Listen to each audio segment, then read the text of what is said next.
كابتن، السؤال أهم. طريقة دخول الجمهور العراقي 5000 تذكرة، هل هناك تنسيق بينكم؟ الجمهور دائما يسأل 5000 تذكرة موجودة، لكن كيف طريقة الدخول؟ بعض الأخبار قالت دون فيزا.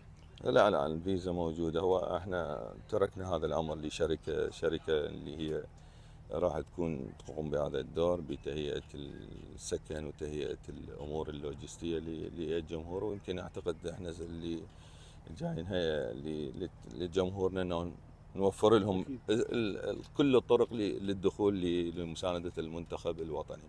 أكيد احنا سمعنا أنه يجب أن يكون هناك جواز إلكتروني، هاي من أحد المتطلبات للدخول لدولة الكويت، لكن لحد هاي الأمور أكو هو تقديم على هذه الشركة. تواصل مع الجانب الكويتي، طريقة دخول موحدة، دخول عشوائي؟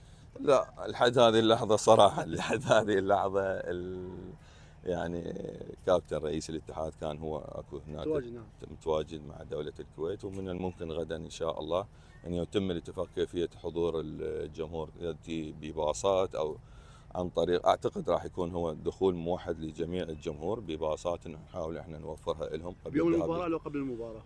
والله اعتقد بيوم المباراة. بيوم المباراة والعودة بعد المباراة؟ اي اعتقد بيوم المباراة راح يكون الدخول انا قبل قليل يعني كنت اصفح الجمهور الكويتي وارائهم ومنتخبهم، لقيت اكو حمله على الاتحاد العراقي صراحه.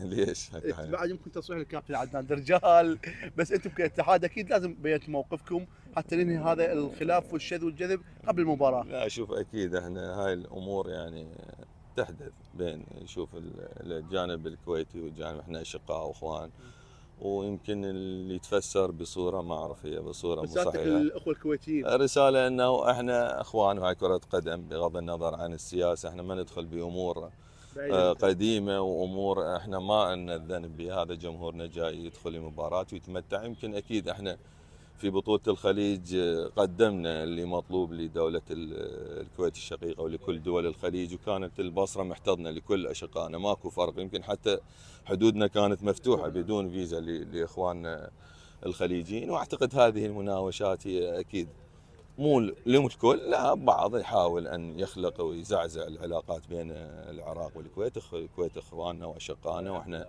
يمكن قدمنا لهم الشيء كبير، ومنتظر انه يقدمون لنا يردون الجميل في دوله بالمثل الكويت. نعم، اكيد بالمثل. اكيد الموعد الاخير لسفر منتخبنا الوطني للكويت ان شاء الله يوم الاثنين ان شاء الله الساعه 12 الظهر ان شاء الله راح يكون مغادره الى دوله الكويت. راح تكون هناك طياره خاصه لمنتخبنا الوطني. شكرا لكم.